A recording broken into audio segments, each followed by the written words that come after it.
भूत प्रेत, रूहानी ताकतें, पारलौकिक शक्तियाँ। अगर आपके मस्तिष्क में भी इन चीज़ों के बारे में बार बार ख्याल आते तो आज हम आपको कई सौ सालों से किले में दफन एक ऐसी पारलौकिक शक्तियों के बारे में बताने जा रहा हूँ जिसके बारे में सुनकर आपके रोंगटे ही खड़े हो जाएंगे। आप सोचने पर मजबूर हो जाओगे कि क्या वाकई में ऐसा कुछ हो भी सकता है।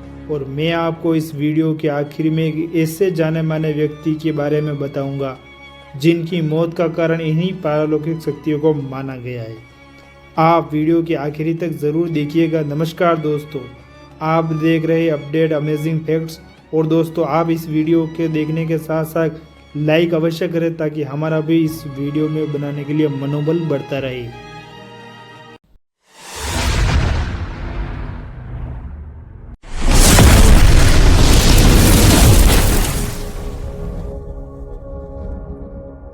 नमस्कार दोस्तों, आप सामने लगे इस बोर्ड को देख रहे हो। राजस्थान के अलवर जिले में स्थित बानगढ़ किले के बाहर लगे इस बोर्ड पर यह साफ साफ लिखा है कि सूर्योदय से पहले और सूर्यास्त के पश्चात आप इस किले में प्रवेश करना तो दूर, रात के वक्त इस किले के आसपास भी नहीं भटकने दिया जाएगा। आज हम आपको इसी बानगढ़ किले की वो दो कहानियां बताऊंगा जिस कारण रात के वक्त लोग इस किले में प्रवेश करना तो दूर, इसके आसपास भी नहीं भटकते। कुछ लोग इन कहानियों को कहानियां नहीं सच्ची घटना मानते हैं। कहते हैं कि जब आमेर के राजा भगवान दास बानगढ़ किले को बनवा रहे थे तो वहीं कुछ दूरी पर बालूनाथ तपस्या किया करते थे। जब बालूनाथ को खबर लगी कि उनके पास में एक किला बनाया जा रहा है तो उन्होंने राजा को बुलावा भिजवाकर अपने पास बुलवाया।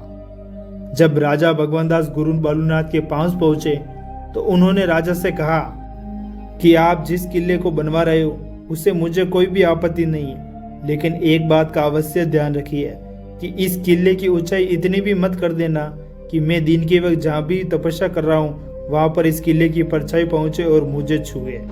इन दिनों जो साधु संत हुआ करते थे उनका बहुत ही आदर सम्मान किया जाता था, उनके किसी भी बात को नहीं टाला जा सकता था। तो राजा ने भी ऐसा ही किया। फिर किले के निर्माण भी ऐसा ही किया गया। किले के किसी भी भाग की ऊंचाई इतनी नहीं रखी गई कि जिससे किले की परछाई गुरु तक पहुंच सके।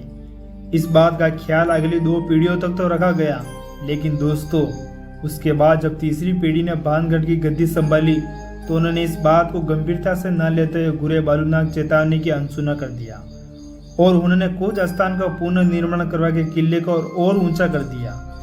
और आखिर किले की परछाई गुरु बालूनाथ तक पहुंची जाती है। और जब ये परछाई बालूनाथ की तपस्या वाले स्थान पर पहुंचती है तो बालूनाथ को इतना गुस्सा आया तो उन्होंने श्राप दे दिया कि बानगढ़ तबाह हो जाएगा। और उसी दिन के बाद दुखों का पहाड़ टूट पड़ता है।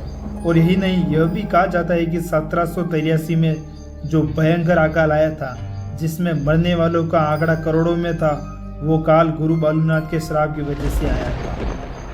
और आज भी यहाँ इस श्राप का असर देखने को मिलता है, जिस कारण लोग इस किले को रहना तो दूर, इस किले के आसपास भटकना भी नहीं चाहते हैं।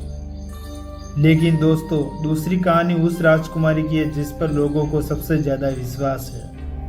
दोस्तों, इस खौफनाक कहानी के कारण ही लोग इस किले को भूताई किला या शैतानी किला भी कहते हैं। जब ये किला खुशहाल था तब इस किले में एक राजकुमारी रहा करती थी जिसका नाम था रत्नावली।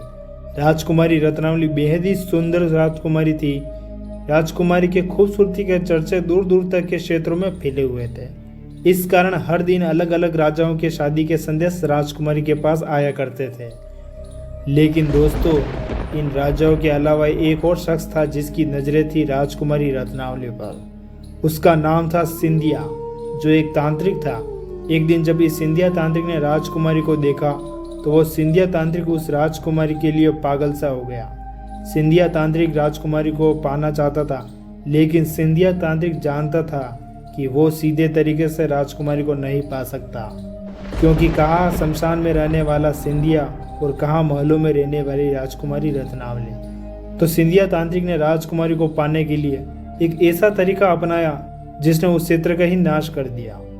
बानगढ़ के किले में उन दिनों में एक बाजार लगता था, तो एक दिन राजकुमारी की दासी इस बाजार में राजकुमारी के लिए तेल लेने आई। बस सिंधिया तांत्रिक को इसी दिन का इंतजार था। जब वो दासी तेल खरीदकर वापस जाने लगी तो तांत्रिक ने उसे रोक लिया। सिंधिया तांत्रिक विद्या में इतना तेज था कि उसने उस तेल में वशीकरण का मंत्र फूंक दिया ताकि वो राजकुमारी को पा सके। दासी तेल लेके राजकुमारी के पास पहुंच जाती है, लेकिन राजकुमारी भी इस विद्या का ज्ञान रखती थी। उसने जैसे ही उस तेल को देखा तो वैसे ही उसे शक हो गया, इस पर किसी ने तंत्र मंत्र किया। फिर राजकुमारी ने अपने दासी से पूछा कि तुम्हें बाजार में कौन मिला। तब दासी ने बताया कि उसे सिंधिया तांत्रिक मिला। सिंधिया तांत्रिक का नाम सुनते ही रानी सब कुछ समझ में आ जाता है। उसे समझ में आ गया था कि मामला क्या है। राजकुमार ने उस तेल की शीशी को पत्थर पर दे मारी और सारा तेल उसी पत्थर पर बिखर गया। कहा जाता है कि उस तांत्रिक ने उस पत्थर में ऐसा जादू किया जिससे अगर कोई उस तेल को लगाता तो वह उसके वश में हो जाता और खुद ब खुद चल के वापस आ जाता। और आखिरी ऐसा ही हुआ। वहां पड़ा पत्थर जिस पर राजकुमारी ने तेल फेंका वह लुढ़कने लगा और जिस स्थान पर सिंधिया तांत्रिक तंत्र मंत्र करता था उस स्थान पर लुढ़कता हुआ जाकर उसी के छाती पर चढ़ जाता है। अब सिंधिया सारी बात समझ चुका था, तो मरते मरते सिंधिया तांत्रिक ने श्राप दे दिया कि भानगढ़ तबाह हो जाएगा और सारे लोग मर जाएंगे और उनकी आत्मा यहीं इस किले में भटकती रहेगी।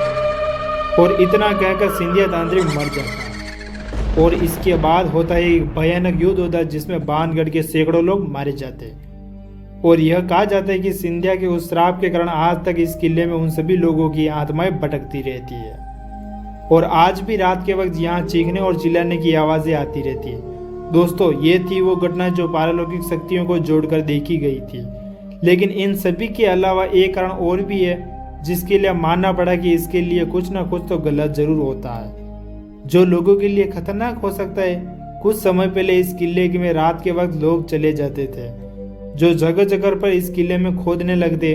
उन्हें लगता था कि इस किले में कोई पुराना खजाना गड़ा है और इसी के खजाने के तलाश में रात के समय में इस किले की खुदाई करते थे। उस वक्त इस किले में रात में आपत्तिक घटनाएं होने लगी थी और इसी सामाजिक तत्वों के कारण इस किले में रात के वक्त प्रवेश करना वर्जित कर दिया। फिर भी 2016 में एक ऐसी घटना घटित हुई जिसने फिर से एक बार इस किले पर सवाल खड़े कर दिए। दरअसल दोस्तों, इंडियन पैरानॉर्मल सोसाइटी के प्रमुख गौरव तिवारी एक न्यूज चैनल के साथ मिलकर इस किले में पड़ताल करने आए थे। गौरव तिवारी ने एक ऐसी पारलौकिक शक्तियों पर पूरी रिसर्च कर रखी थी। वो भी जानना चाहते थे क्या वाकई में इस जगह पर कोई पैरानॉर्मल एक्टिविटी होती है या कोई इस किले में भूत प्रेत या फिर यहाँ के लोगों का वहम है। लेकिन इस किले में पड़ताल करने के बाद कुछ समय बाद 7 जुलाई 2016 को उनकी ही घर में उनकी बड़े ही रहस्यमय तरीके से मौत हो जाती है और इस मौत का कारण कहीं ना कहीं उसके न्यूज चैनल ने उन्हीं शैतानी ताकतों को माना है। तो दोस्तों, ये थी उस किले की कहानियाँ।